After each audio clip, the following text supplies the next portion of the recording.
বাংলাদেশে সদ্য সমাপ্ত হয়েছে নির্বাচন, আর ভোটে বিরাট জয় পেয়েছে বিএনপি। প্রধানমন্ত্রী পদে শপথ নিয়েছেন তারেক রহমান। ভোটে গোহারা হেরেছে জামাতে ইসলামী ও এনসিপি।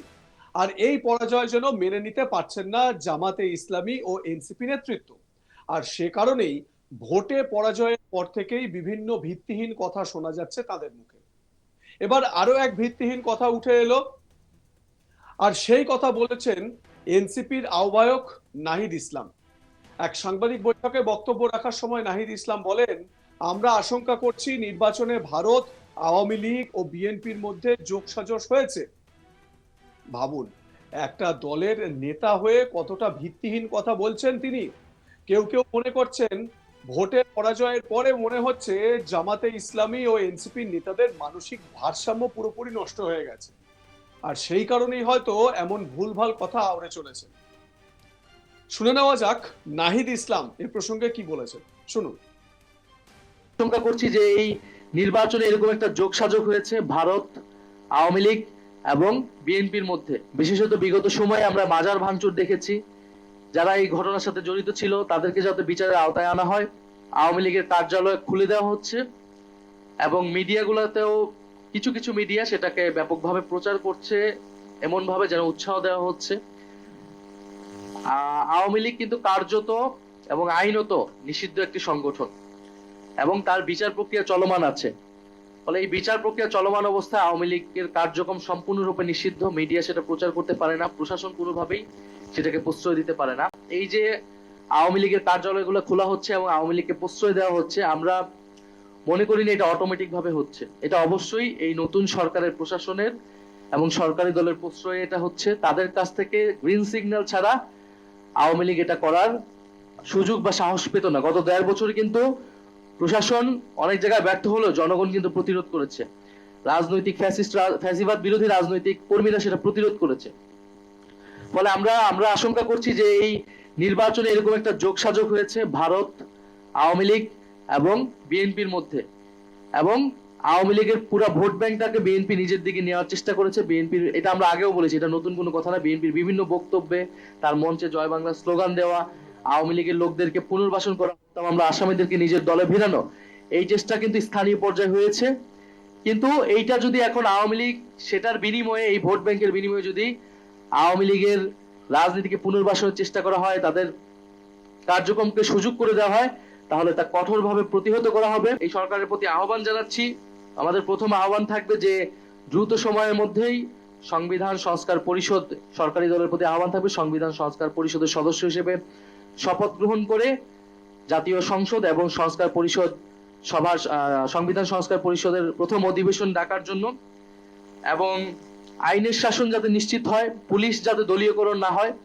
আমরা অলরেডি বিভিন্ন জায়গায় সে ধরনের প্রবণতা দেখছি। রাস্তাঘাটে চলাফেরা যাতে নারীর নিরাপত্তা নিশ্চিত হয়। স্বরাষ্ট্র মন্ত্রী বলেছেন যাতে মব কালচার বন্ধ করবেন। আমরা সাধুবাদ জানাবো সে ধরনের উদ্যোগ গ্রহণ করলে বা আইনের শাসন নিশ্চিত করলে। বিশেষত বিগত সময়ে আমরা মাজার ভাঙচুর দেখেছি। যারা এই ঘটনার সাথে জড়িত ছিল তাদেরকে যাতে বিচারের আওতায় আনা হয়। তবে মানুষের যাতে ন্যায্য প্রতিবাদ করার বা বিক্ষোভের যে গণতান্ত্রিক অধিকার, সেই অধিকার যাতে সরকার হরণ না করে বা আইন শৃঙ্খলা বাহিনীকে যাতে সেই ক্ষেত্রে ব্যবহার না করে, সেই বিষয়ে যাতে সরকার সতর্ক থাকে, সেই বিষয়ে আমাদের আহ্বান থাকবে। এবং সর্বোপরি আমাদের যে সংস্কারের আকাঙ্ক্ষা, সেই আকাঙ্ক্ষার বাস্তবায়নে আমরা সরকারের প্রতি আহ্বান জানাবো যাতে ঐক্যবদ্ধভাবে সরকার এটা সেই আকাঙ্ক্ষার সাথেই কাজ করে। কারণ সেই আকাঙ্ক্ষার যদি ব্যত্যয় ঘটে, ফলে কিন্তু জনগণ সেটা মেনে নেবে না এবং আমরাও জনগণের প্রতিনিধি হিসেবে আমাদের রাজপথকে বেছে নিতে হবে। কিন্তু আমরা চাই যে এই যে নতুন সরকার গঠিত হয়েছে, সরকারের সাথে কাজ করতে। বিরোধী দলের উপরে যে দমন পীড়ন আমরা নির্বাচন দিন থেকে আমরা দেখে এসেছি, সেটা কিন্তু এখনো বন্ধ হয়নি। হাতিয়ার ঘটনা, সেটা মামলা মাত্র হয়েছে। আমরা আশা করব এই সকল ঘটনা, মামলা নিরপেক্ষভাবে পরিচালিত হবে। ভারতকে নিয়ে নাহিদের মন গড়া আজগুবি গল্পগুলো তো শুনলেন। এবারে ভারতের বিদেশ সচিব বিক্রম মিশ্রি, তিনি যে বাংলাদেশে জামাতের আমির, যিনি বাংলাদেশে বিরোধী নেতা, তার সঙ্গে যে গিয়ে সাক্ষাৎ করেছেন, তাহলে নাহিদ সেক্ষেত্রে কি বলবেন, যে তাদের জোটসঙ্গী জামাতে ইসলামী ও ভারতের সঙ্গে মিলিত? অপেক্ষায় থাকলাম সেই ধরনের বক্তব্য কোন দিন না সামনে আসে। তারপরেও এমন উল্টোপাল্টা কথা নাহিদ বা তার বন্ধুরা হাসনাতরা তারা যেভাবে বলে যায়, সেটা তো খুব একটা মানে অস্বাভাবিক নয়, তারা এইরকম কথাই বলবে। শুধু তাই নয়, নাহিদ আরো বলেছেন বিভিন্ন জায়গায় আওয়ামী লীগের কার্যালয় খুলে দেওয়া হচ্ছে, কিছু সংবাদ মাধ্যম সেটা প্রচার করছে।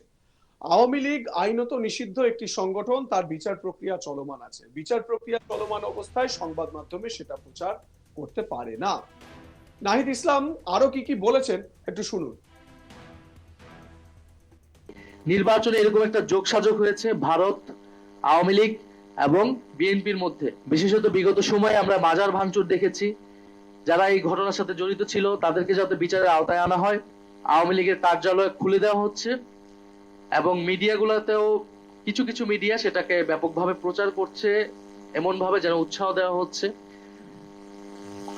আওয়ামী লীগ কিন্তু কার্যত এবং আইনত নিষিদ্ধ একটি সংগঠন এবং তার বিচার প্রক্রিয়া চলমান আছে। ফলে এই বিচার প্রক্রিয়া চলমান অবস্থায় আওয়ামী লীগের কার্যক্রম সম্পূর্ণরূপে নিষিদ্ধ। মিডিয়া সেটা প্রচার করতে পারে না, প্রশাসন কোনোভাবেই সেটাকে প্রশ্রয় দিতে পারে না।